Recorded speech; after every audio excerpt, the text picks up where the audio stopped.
Assalamualaikum warahmatullahi wabarakatuh. Perkenalkan, nama saya Senta Marisa Gunawan dari kelas PGMI 2C dengan NIM 2481070067. Di sini saya akan membacakan hasil jawaban UTS kajian IPA yang saya dapat. Jadi nomor pertama itu pertanyaannya ada 3 pertanyaan. Jadi yang pertama pertanyaannya perbedaan abiogenesis dan biogenesis itu apa? Abiogenesis itu adalah teori lama yang bilang kalau makhluk hidup bisa muncul sendiri dari benda mati tanpa harus berasal dari makhluk hidup lain. Contohnya, dulu orang percaya kalau belatung muncul dari daging busuk. Nah, biogenesis itu kebalikannya. Teori ini menyatakan bahwa makhluk hidup cuma bisa berasal dari makhluk hidup sebelumnya. Jadi, nggak mungkin ada kehidupan muncul tiba-tiba dari benda mati. Seperti itu. Lalu pertanyaan yang kedua, bagaimana sih eksperimen Louis Pasteur pada abad ke-19 berhasil mengubah paradigma ilmiah tentang asal-usul kehidupan? Nah, jadi Louis Pasteur itu bikin eksperimen terkenal pakai labu leher angsa. Dia rebus kaldu supaya steril, nggak ada mikroba. Lalu labunya dikasih leher panjang angsa, karena lehernya panjang dan bengkok, udara masih bisa masuk, tapi debu dan kuman dari udara jadi nggak bisa masuk ke dalam kaldu. Hasilnya kaldu tetap bersih dan nggak ada kehidupan muncul. Tapi waktu leher labunya dipatahkan, kaldu jadi keruh dan muncul mikroorganisme. Jadi kehidupan kayak bakteri nggak bisa muncul sendiri dari benda mati, tapi berasal dari mikroorganisme yang sudah ada di udara. Dari sini orang jadi yakin sama teori biogenesis. Dari teori abiogenesis kuno mulai ditinggalkan. Lalu pertanyaan yang ketiga, apakah teori abiogenesis modern masih relevan dengan temuan Pasteur? Berikan alasannya. Menurut saya masih penting, tapi konteksnya beda. Louis Pasteur memang membuktikan kalau kehidupan gak bisa muncul secara spontan dalam kondisi biasa, seperti di dapur atau di laboratorium. Tapi abiogenesis modern itu ngomongin kejadian miliaran tahun lalu. Waktu bumi masih muda dan kondisinya beda banget dari sekarang. Teori ini bilang kalau kehidupan pertama di bumi muncul dari reaksi kimia antara senyawa sederhana yang kemudian berkembang menjadi lebih kompleks. Jadi, temuan Pasteur nggak membantah abiogenesis modern, karena yang dibahas itu beda. Menurut Pasteur, kehidupan sekarang nggak bisa muncul dari benda mati. Sedangkan abiogenesis modern, yaitu kehidupan pertama muncul dari reaksi kimia dalam kondisi khusus zaman dulu. Seperti itu. Lalu, pertanyaan yang nomor 2, sama ada 3 pertanyaan. Pertanyaan yang pertama, jelaskan mekanisme panspermia dan jenis bukti apa yang mungkin mendukung teori ini. Jadi, panspermia adalah teori yang menyatakan bahwa kehidupan di bumi berasal dari luar angkasa, bukan termasuk langsung dari bumi. Bukan terbentuk langsung dari bumi. Mekanismenya bisa lewat beberapa cara. Yang pertama, meteor atau komet yang membawa mikroorganisme atau bahan organik dari luar angkasa jatuh ke bumi. Yang kedua, debu antariksa yang mungkin mengandung partikel kehidupan dan tertarik ke atmosfer bumi. Yang ketiga, pengirimannya sengaja oleh makhluk cerdas panspermia terarah. Nah, ini lebih ke spekulasi, tapi pernah diusulkan juga. Intinya, teori ini bilang bahwa bibit kehidupan sudah ada di tempat lain, di alam semesta, dan menumpang datang ke bumi. Bukti apa sih yang bisa mendukung teori ini? Jadi, bukti yang aku tulis ada 3, yaitu ditemukannya asam amino dan senyawa organik di luar angkasa, misalnya pada meteor atau komet. Artinya bahan pembentuk kehidupan memang ada di luar bumi. Yang kedua, beberapa mikroorganisme di bumi bisa bertahan di kondisi ekstrim, termasuk hampa udara, suhu sangat dingin, dan radiasi yang tinggi. yang mirip kondisi di luar angkasa. Contohnya, bakteri seperti Deinococcus radiodurans. Nah, yang ketiga, meteor dari Mars yang ditemukan di bumi. Kadang mengandung struktur mirip fosil mikroba. Meskipun belum ada bukti pasti bahwa itu benar-benar sisa kehidupan. Tapi semuanya masih bersifat dugaan. Belum ada bukti langsung bahwa mikroba hidup benar-benar datang dari luar angkasa. Lalu, pertanyaan yang kedua, apa tantangan utama teori panspermia dalam menjelaskan asal-usul kehidupan? Nah, tantangan terbesarnya adalah tidak menjawab bagaimana kehidupan pertama kali muncul. Teori ini cuma bilang kehidupan berasal dari ruang angkasa, tapi gak menjelaskan bagaimana dan di mana kehidupan itu mulai terbentuk. Perjalanan antar planet atau bintang sangat ekstrim. Radiasi, suhu ekstrim, dan waktu perjalanan yang sangat lama bisa menghancurkan mikroorganisme sebelum sampai ke bumi. Lalu, kurangnya bukti langsung. Sampai sekarang belum ada mikroorganisme dari luar angkasa yang benar-benar terbukti berasal dari tempat lain. Pertanyaan yang ketiga, apakah panspermia benar-benar menjawab pertanyaan tentang asal mula kehidupan atau hanya menggeser masalah ke tempat lain? Secara jujur, panspermia tidak benar-benar menjawab asal-usul kehidupan, tapi malah seperti memindahkan pertanyaannya ke tempat lain. Kalau kehidupan datang dari luar angkasa, pertanyaannya tetap sama. Lalu kehidupan itu pertama kali muncul di mana? Dan bagaimana bisa muncul? Jadi, panspermia bisa jadi bagian dari jawaban besar, tapi bukan jawaban akhir. Ia hanya menggeser fokus dari di bumi ke di tempat lain di alam semesta. Soal nomor 3, ada 3 pertanyaan. Yang pertama, jelaskan proses cloning pada tumbuhan, misalnya kultur jaringan, dan hewan, misalnya domba doli. Apa tujuan utama dari kedua teknik tersebut? Jadi, cloning pada tumbuhan atau kultur jaringan itu teknik memperbanyak tanaman dari potongan kecil jaringan tumbuhan. Biasanya dari akar, batang, atau daun. Potongan kecil ini ditanam di media khusus, biasanya steril kaya nutrisi dan hormon, sampai tumbuh akar dan tunas. Setelah kuat, bibit dipindahkan ke tanah dan tumbuh jadi tanaman baru yang identik 100% dengan induknya.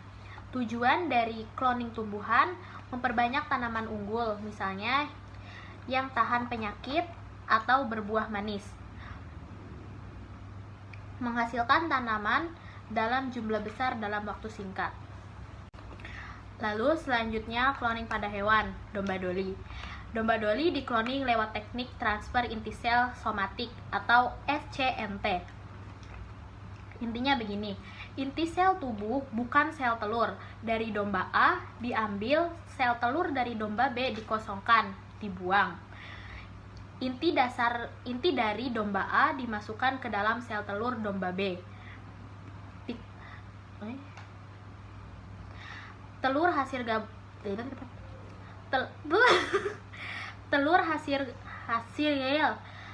hasil gabungan itu dikembangkan jadi embrio dan ditanam ke rahim domba betina. Lahirlah doli yang genetiknya sama persis dengan domba A.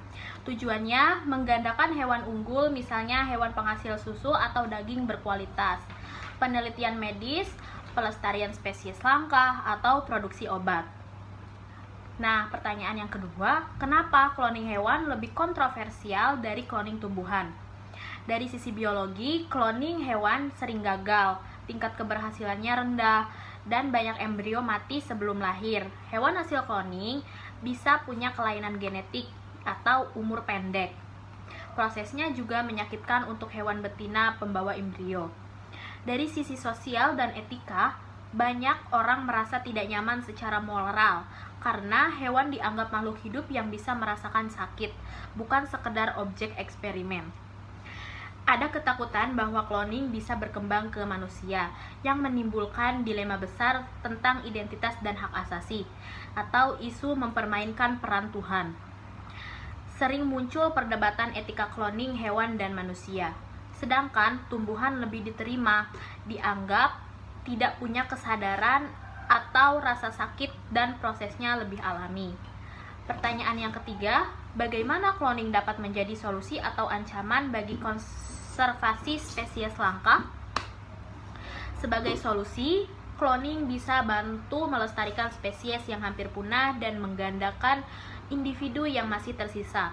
Contoh kasusnya yaitu Oryx Arab yang berhasil dikloning dan sekarang berkembang biak kembali. Yang kedua ada banteng, Bos javanicus dari Asia Tenggara, pernah dikloning oleh ilmuwan di Amerika Serikat. Tapi bisa juga jadi ancaman karena populasi hasil cloning punya gen yang sama. Artinya rentan terhadap penyakit atau perubahan lingkungan. Kurangnya keanekaragaman genetik bisa bahaya dalam jangka panjang. Bisa jadi alasan untuk tidak menjaga habitat asli karena orang jadi mengandalkan teknologi saja. Biaya tinggi dan belum tentu efisien dibandingkan metode konservasi alami. Selanjutnya ke soal nomor 4. Pertanyaan pertama, kenapa salah pakai satuan bisa bikin eksperimen fisika gagal? Karena satuan itu kunci utama dalam komunikasi data dan perhitungan fisika. Kalau satuannya salah, hasilnya bisa melenceng jauh dan fatal. Contoh kasusnya nyatanya yaitu Mars Climate Orbiter tahun 1999. Proyek NASA gagal total karena salah satu tim pakai satuan pound second atau imperal, sedangkan tim lain pakai Newton second metrik. Akibatnya perhitungan gaya dorong salah dan pesawat jatuh ke atmosfer Mars. Proyek miliaran dolar hancur total hanya gara-gara salah satuan. Pertanyaan yang kedua, apa itu angka pasti dan angka taksiran dalam hasil 5,25 cm dari jangka sorong? Angka pasti adalah angka yang diperoleh langsung dari alat ukur tanpa keraguan. Dalam 5,20 cm, angka 5,2 adalah angka pasti karena terlihat jelas pada skala utama jangka sorong. Angka taksiran adalah angka yang ditaksir atau diperkirakan dari skala nonius, skala tambahan kecil di jangka sorong.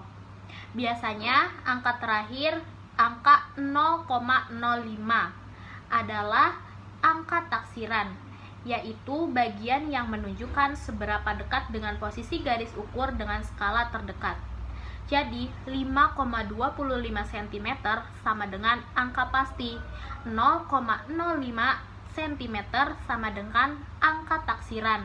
Total 5,25 cm sama dengan hasil pengukuran yang punya ketelitian tinggi.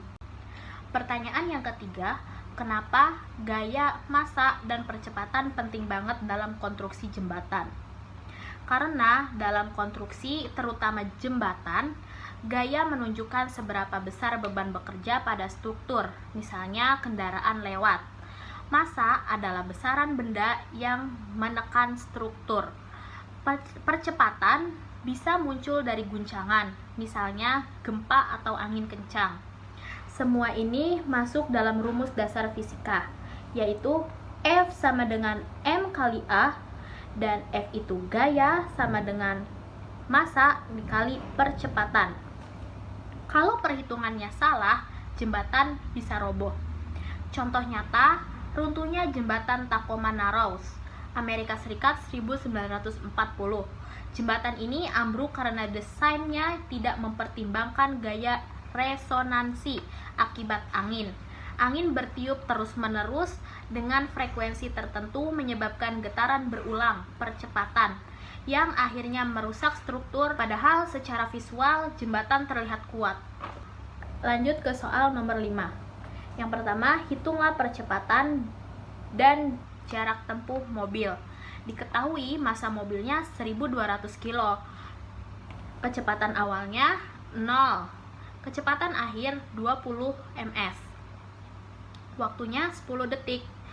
Memakai rumus percepatan yaitu A sama dengan V dikurang V0 per T sama dengan 20 kurangi 0 per 10, hasilnya 2 ms kuadrat. Jadi percepatannya adalah 2 ms kuadrat.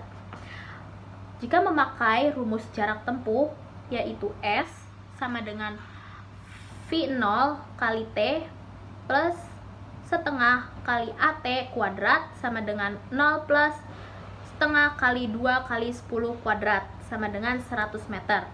Jadi, mobil menempuh 100 meter dalam 10 detik. Yang kedua, pertanyaannya hubungan gaya mesin dan percepatan hukum 2 Newton.